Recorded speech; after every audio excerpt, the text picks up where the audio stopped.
Welcome to the Glenn Beck program. A late, belated Happy Independence Day.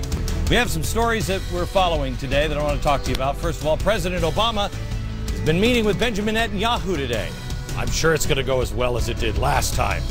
You know, where the White House didn't even release a photo of the two talking or schedule a joint press conference. But don't worry about it. It's only one of our biggest allies. No biggie.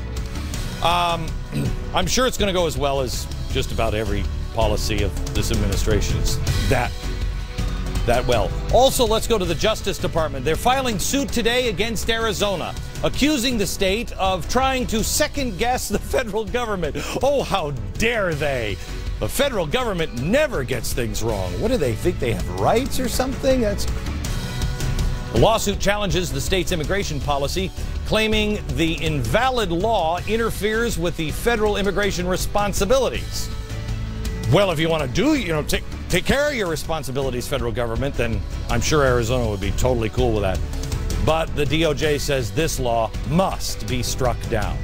And the economy still stinks on ice. But the president is sticking to the big government game plan. Oh, it all seems so very familiar. You know, if you know history book, yeah, we've done all this before. And it doesn't end well. I'll show you how it ends and when we did it before. Next. Come on.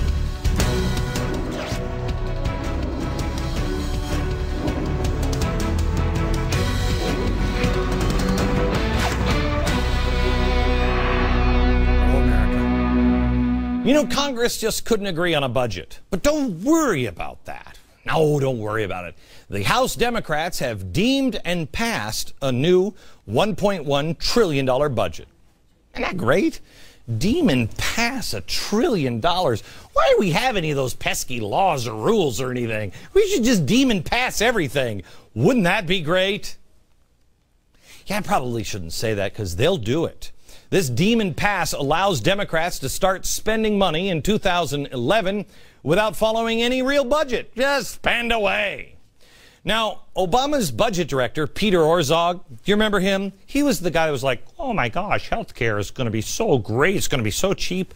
We're going to make money with health care. Yeah, remember that clown? He's now leaving the White House.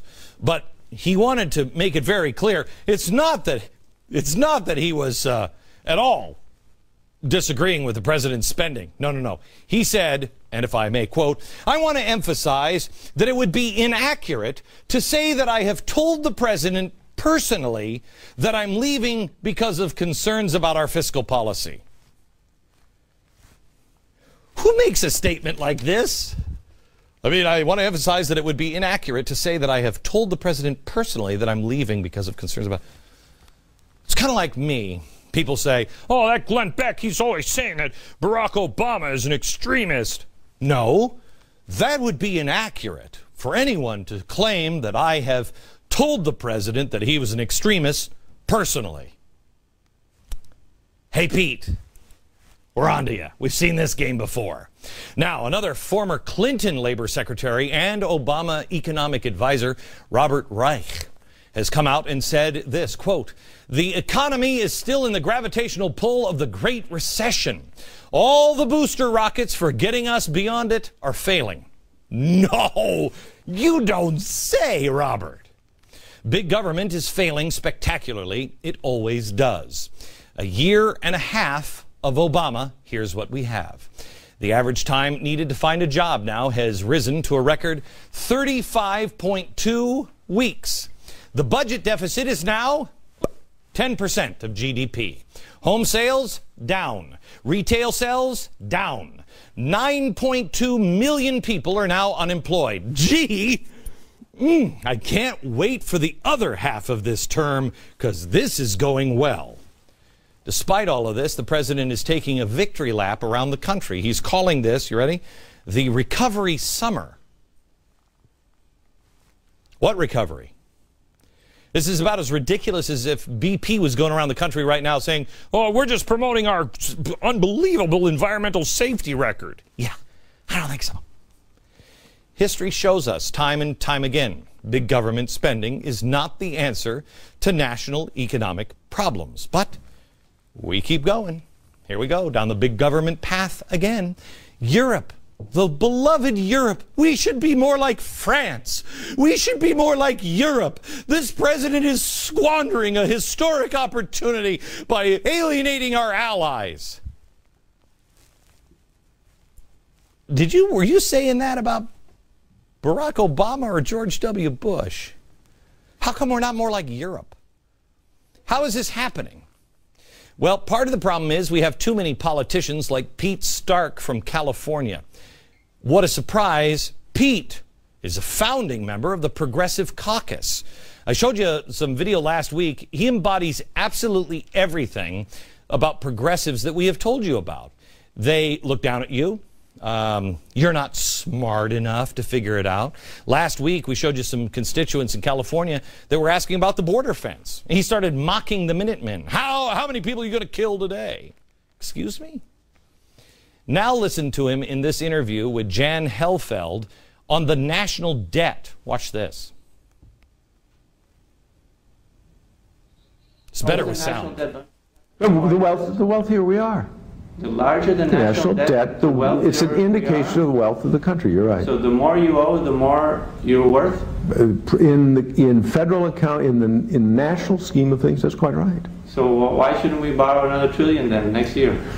Probably so because if we should not necessarily borrow another $1 trillion, but we will, inevitably. No, we probably shouldn't, but we will.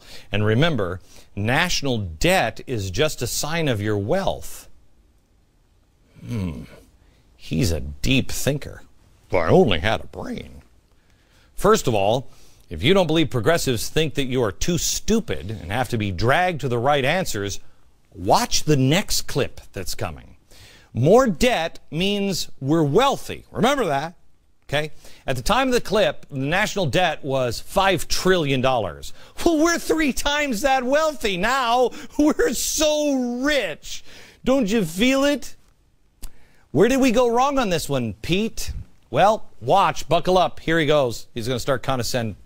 Did you ever study economics? A little bit. Where?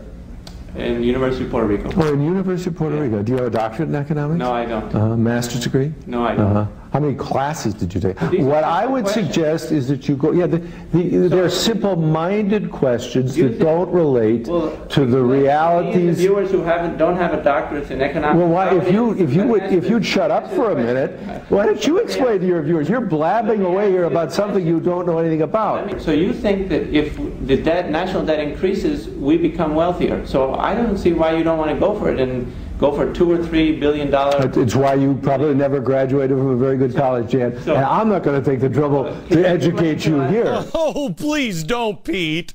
I know what you're saying. Where's my pipe? I've got to be having a pipe. Where did my pipe go? I've got to have a pipe. Here it is. Oh, Pete. Pete, you are so right.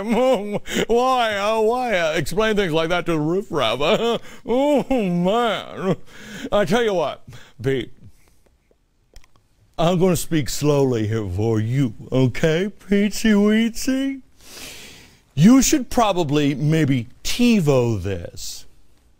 TiVo, it's a device that records TV shows. You can play it back anytime you want when you're in your little feety pajamas there in California, which, by the way, is doing really good stuff economically, too. Now, Pete, you might not know this because you've been busy in Congress for about 37 long years now. No term limits for a guy like you, no. And by the way, 37 years ago, that's when you won your first election, which is weird because you won that election because you said your opponent had been in Congress far too long, Petey Weedy. Pete, let me show you something. This is what I like to call a diverse neighborhood. Economic backgrounds. Here's somebody like you that makes $250,000 a year. You know, before all the stuff that maybe people slip you under the table. Okay? You're making a lot of money and you get a lot of great health care benefits, Petey Weedy. But Pete, because you are so incredibly smart, you know that debt is a sign of wealth. So you bought this house. It's a $500,000 house. And you financed $520,000 because you could. Because debt is wealth. You also bought a boat. You financed that. So you got a sports car right here. Look at this. Ken and Barbie would be jealous.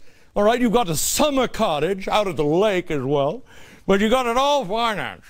It's great. Life is sweet to be Pete Stark, isn't it?